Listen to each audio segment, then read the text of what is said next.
Keys. Okay guys, so what happens is, you know, every once in a while your line gets old and twisted up, and it's time to replace your line. And one of the tricks that I like to show with you today is, or share with you today, is to actually how easy it is to respool multiple rods. And I know you've all done it, but when you are ready to strip the line off of your rod, and you open the bail and you start pulling the line off, well, when you get done with the first one, you grab a second rod and you start stripping the line off of that.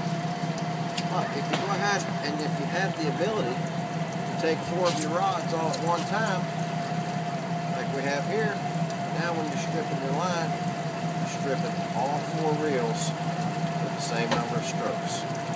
So you're dumping the line on 4 reels at the same time versus 1. And when you get to the end, you just cut the line and you keep stripping, and then you get to the end of this one, you keep stripping, and then you get to the end and you cut the line and you keep stripping and stripping. Now one of the benefits of this next trick that I'm going to show you is, if you've ever been stripping the line off of your reel, if you take it out of the top 2 guides, if you pull it through the tip and the next guide, then as you're ripping the line off your reel, you don't get tip wrapped, which so often happens. And if you've ever stripped the line off your reels, you know what I'm talking about. As it's coming off all spun up, you get tip wrapped.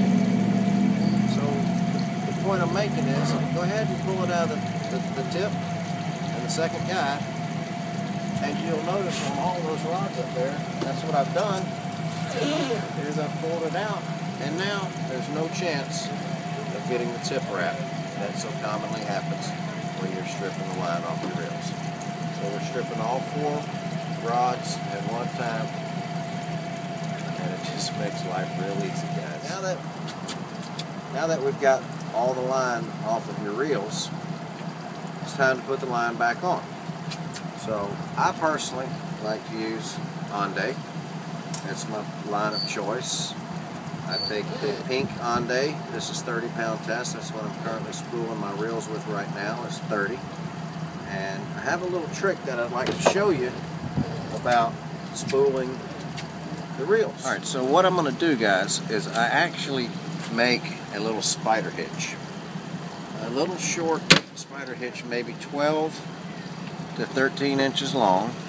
And I just simply twist the line between my fingers, leaving a loop. And what I'm going to do with this when we get ready to put the line on is I've spun up a double line. This is what we call a spider hitch. And to finish off the spider hitch, you do a simple half hitch.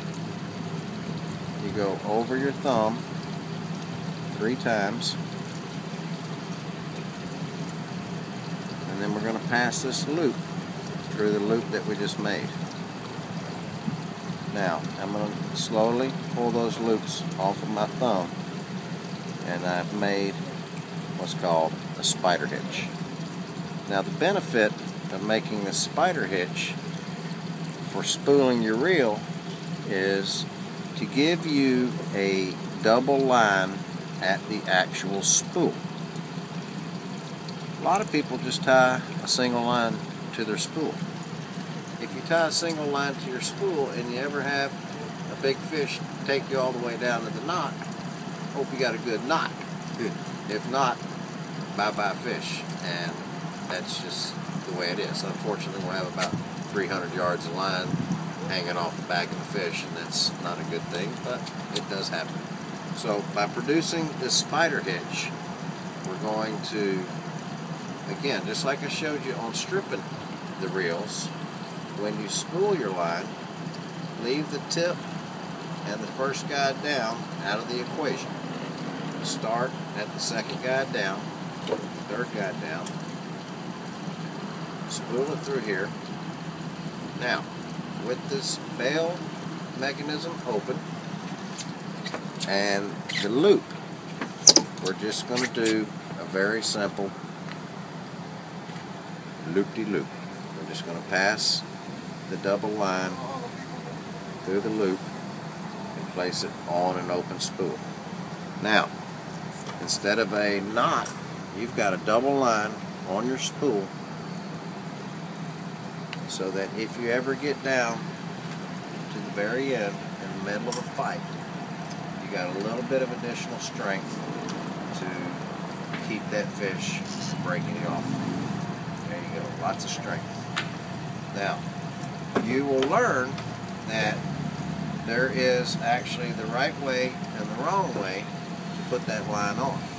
I put it on in a manner to where it will actually spool easily.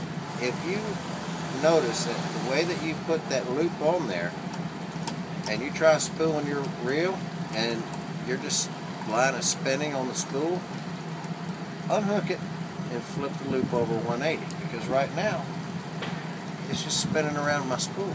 We're really not able to even wind the line on the reel, and that's because I put the loop on upside down.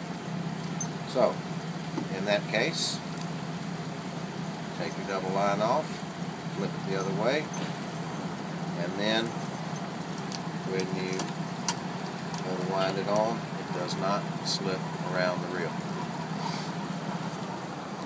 And you're actually able to put line on the spool like you're supposed to. Now, tip number 3.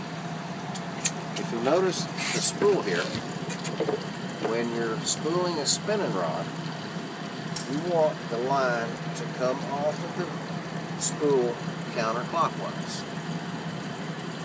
Usually, label up is predetermined by the factory the proper way to put line on your spinning rod. If you've ever been spinning up or spooling up your spinning rods, and you notice that the line gets all twisted up, most people just go over there and flip the spool, and then it starts coming off opposite way and it takes the spin out. Well, if you'll remember, when spooling a spinning reel, always make sure that it's coming off of the reel counterclockwise, and then as it goes through the rod and down on your reel, the direction that it's spinning going onto the reel is just like it is coming off. So you don't have that crazy twist in the equation. So it's coming off of the spool and going on, it's coming off of the spool of new line, going onto the reel with the same direction that is coming off of the spool. So it eliminates those twists. But you always remember, when spooling a spinning rod, spool it counterclockwise off of the spool, laying down flat. Now I'm going to put a lot of tension on there, and since I got a lot of reels to spool, I'm going to get after it. So here we go. We pinch it up real tight, spool that reel. You actually want to put a little bit more than the actual capacity of your reel, because as this monofilament stretches, the diameter gets thinner, and then it actually looks like it's not quite a spool, not as full. I'll show you here in just a second. When we get to the point where the reel looks like it's full to the capacity that we like to fish it, go ahead and add a little extra. Right now, we're at basically where we would consider a full spool. And that's typically how you'd fish it. But since it's brand new line, and we know we're going to stretch it out, we're going to go ahead and put a little bit extra on there. And you can always take it off if it is too much. So, if you notice now, it looks like this reel is overspooled. Remember this technique up here about not feeding it through the tip or the first guide? Notice we didn't get any tip wraps. It makes it easy when you're spooling the reels. So don't feed it through number 1 and number 2. And you never have to stop it, untangle it. And I know if you've ever done it, you know what I'm talking about. Standing by. Islamorada. World-class fishing. Florida Keys.